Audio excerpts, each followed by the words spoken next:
I'm laughing already because of this Bitmoji. Oh my goodness. Calculating equilibrium type 3 quadratic. Are you for real? Quadratic? I know. Nobody loves a quadratic equation. Although, maybe some of you do. Maybe some of you are sitting there at home and thinking, wow, quadratic? Really? This is going to be so great. All right, let's do it.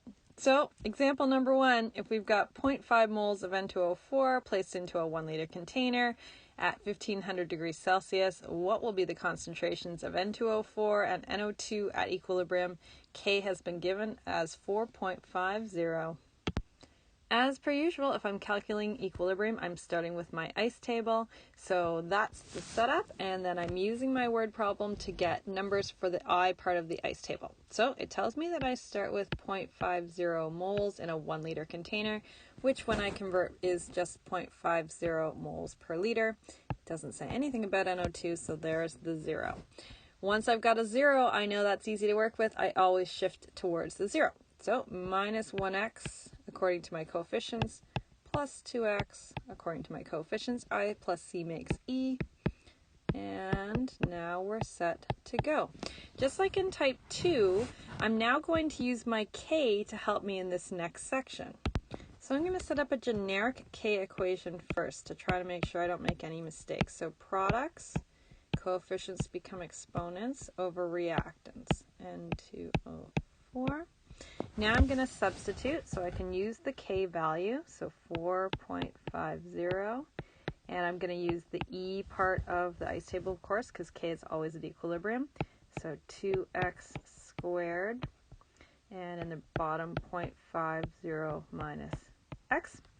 And I can do one more thing before I head on to quadratic, and that is I can take the top part here and I can multiply that out. Now, really careful here. The 2 actually affects both the 2 and the x. So I'm going to get a 4x squared altogether.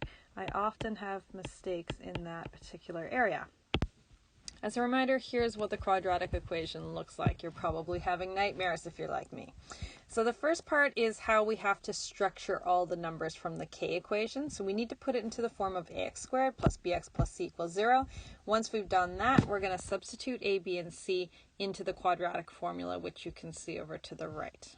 So here's where we left off. That's our k equation. We're going to take the bottom and cross multiply to start. And remember that whatever's outside the bracket has to multiply by what's inside the bracket. That's our next step. And then lastly, we have to get it back into this form of the quadratic equation. So we're just going to put everything onto one side. Left or right, it doesn't matter. I would likely just sort of move everything to the right since the x squared is already over here. But visually, it makes no difference. We can flip the whole thing after if we want. So here's where we are now with our numbers in the correct form, ready for quadratic equation. Our next step is to substitute them into the quadratic formula. Here's our substitution. At this point, we're going to solve, and you can do this in many small chunks if you wish. Some of you might actually have a calculator where you can preset A, B, and C into it. I don't care. But the final answer is really what I'm looking for. And often, of course, we have two answers. Almost always, one of them is a negative, and the two values that we get here are negative 1.5 or 0.375. We can't have a negative concentration. The lowest concentration you can get is a 0. So we'll never have a negative. So it'll always be the positive value. That being said, sometimes you end up getting two positive values. Typically, it's going to be the lower of the two values. And that's because if you go and substitute x back into the E row of the ice table, if the number's too big and you're doing a subtraction, you'll end up with a negative overall. So you'll kind of figure that part out for yourself later. That doesn't happen very often. Almost always we get a negative. So let's take our x and substitute it back into the E part of our ice table and finish this problem off. So we go back to the E part of the ice table and we substitute x, which is our 0.375, and for N2O4 we should get 0.12 moles per liter, and for NO2 we should get 0.275 moles per liter. All right, let's try it again, and this time if you want, work ahead of me, read the question, pause, work out your ice table, work out a number, and then you can continue the video and see if you got it right. So for this question, if 2 moles per liter of H2 gas is placed in a 1 liter container and 1 mole per liter of I2 gas is also placed in there at 1500 degrees Celsius, according to the equation below, what are the concentrations at equilibrium? And we have a K value given at 49.7.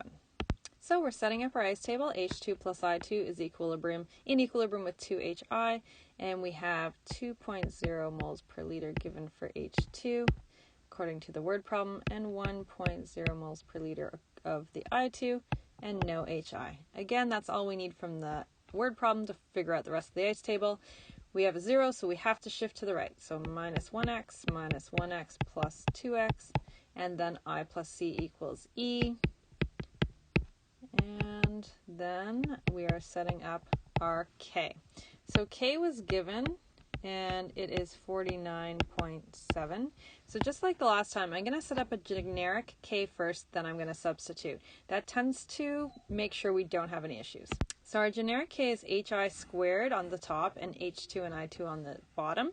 And now we're going to substitute. So we've got 49.7 for K. We've got 2x squared on the top, 2.0 minus x at the bottom, 1.0 minus x on the bottom. This question's a little more ugly. You're welcome, because we have to expand and collect like terms on the bottom. Then we're going to have to cross it over and work it out. So kind of a pain, but c'est la vie. Alright, so that's the expansion and collection of like terms on the bottom. Again, our next step is to bring it across and multiply it out. So I've taken everything up to the top, and I've also just done my 4x squared there. I didn't do that earlier, which I could have done, but I've just done it now. So I'm going to multiply each part out, and then we're going to rearrange it and put it into that ax squared plus bx plus c equals 0 formatting. Alright, so there we go. We've done the math, and we put it into our ax squared plus bx plus c equals to 0 formatting. Who came up with these questions? Jeez, probably me. And then we're going to put it into our quadratic equation. I'll also apologize if you hear a little bit of whining. I've secured myself into the usual closet, but there's a very sad little cheddar who's trying to get in right now for some cuddles with his mom. So here's our quadratic equation, and again, you can take as much time or as many steps as you want to solve this. The math is a bit ugly. Again, some of you might know the trick and be able to substitute A, B, and C into your calculator, and then it'll spit out a number. Either way, it doesn't really matter to me. The final answer we get, we've got 2 of them, and both of them are positive, and this is a good example of where we want to use the lower of the 2. And again, you'll notice that if we tried to put a number like 2.33 back into our E part, for instance, for H2, the equilibrium value is 2 minus x. 2 minus 2.33 would leave us with negative 33, so that's not going to work. So again, when this happens, we're going to use So again, we've got these 2 values, so we're going to use the lower of the 2 and substitute it into our E values, so at equilibrium. So our H2 value is 2 minus x, x being 0.93, so we end up with 1.1. For I2, it's 1 minus x. We get 0.07, but we're actually going to round it to 0.1. The reason why we have to do this is because when we're subtracting, we're limited to lowest decimal places, and we only get to keep 1 decimal place. So that's what that one's about. And finally, HI is 2x, so we get a final value of 1.9 meters moles per liter. Whoopsies. This is just a blank slide that I had just in case we needed more space. So we're just going to keep on going. To homework. Oh, yeah. So time to practice our quadratic equation.